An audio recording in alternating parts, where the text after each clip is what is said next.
Senator from Ohio. I'd like to commend my colleague from New Hampshire for... Will the senator from New Hampshire hold? Yes. The senator from Ohio. I'd like to commend my colleague from New Hampshire for her strong statement. There should be no mistake here. The United States of America is united, as this place is united, this Senate and the House, Republican and Democrat alike, in standing with Ukraine. And if there were to be another invasion, the consequences would be devastating for Russia.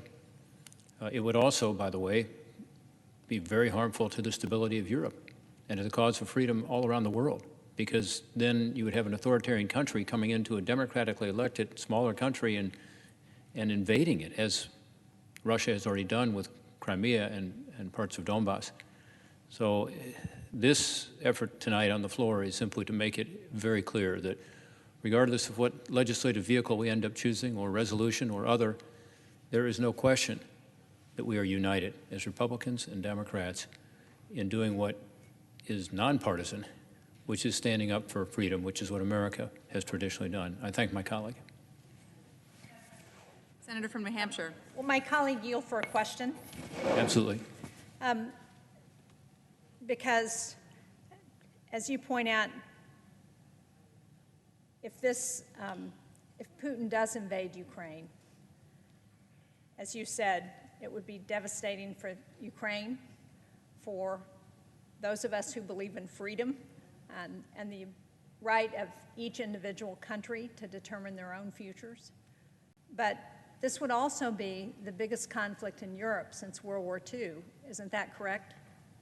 That's correct. If there is an invasion, it would be the first time since 1945 that we've seen this kind of malign behavior, not just an invasion, but even the buildup of troops that we've seen and the so-called hybrid attacks, the cyber attacks, the disinformation attacks, which is why so many in Europe are alarmed, particularly in the Baltics and Lithuania, Latvia, Estonia, and Poland, Romania, countries that are right on the border. They realize that this is not going to end in Ukraine if this is what happens, and it will send a message that we no longer have this post-World War II security system in place in Europe that has kept the peace. So my hope is that we will continue to see not just unity here on the floor of the Senate and in the House and in the White House to stand up for Ukraine, but among our allies, because all of us are engaged in this. And I must say, I think what Russia and Vladimir Putin have done quite well in the last several weeks is unified the transatlantic alliance in ways I have rarely seen it. So NATO is stronger than ever. If you listen to the Secretary General of NATO talk about this, he sounds exactly like we do, meaning that this shall not stand and cannot happen.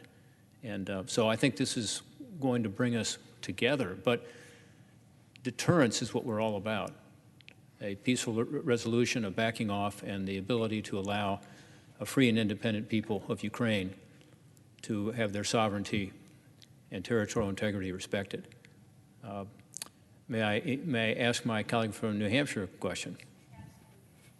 So we have seen here on the floor of the Senate lots of back and forth on partisan. I made the assertion earlier that I see colleagues on both sides of the aisle being unified on this. I certainly feel that among my Republican colleagues. Can you speak to it as to your Democratic colleagues?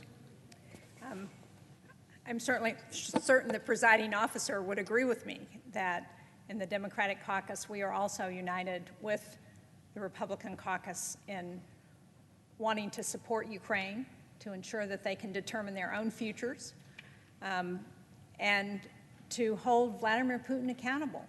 And as you say, hopefully diplomacy will win out. There will be some way in which we can work with Vladimir Putin to address some of his concerns. We certainly are not going to allow Putin and Russia to determine Ukraine's future, to say to Ukraine, you can't join NATO, to say to Europe and NATO, you can't expand into Europe if countries want to join. But hopefully he will choose a path that is going to be good, not just for Europe and the United States and Ukraine, but for Russia.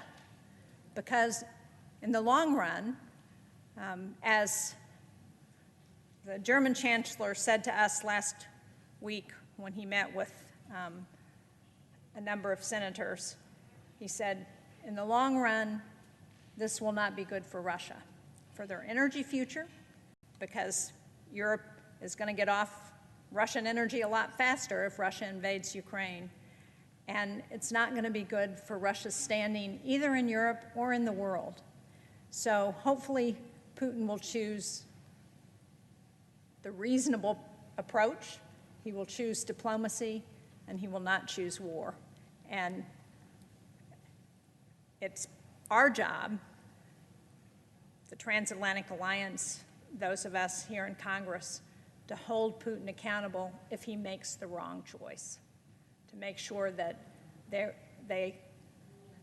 we put in place crippling sanctions, that we provide the assistance that Ukraine needs in fighting Russia, and that we make it clear to the world that the world order that we have defended for the last 70 years, we are going to continue to defend.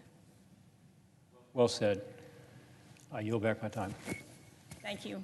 Madam President, I note the absence of a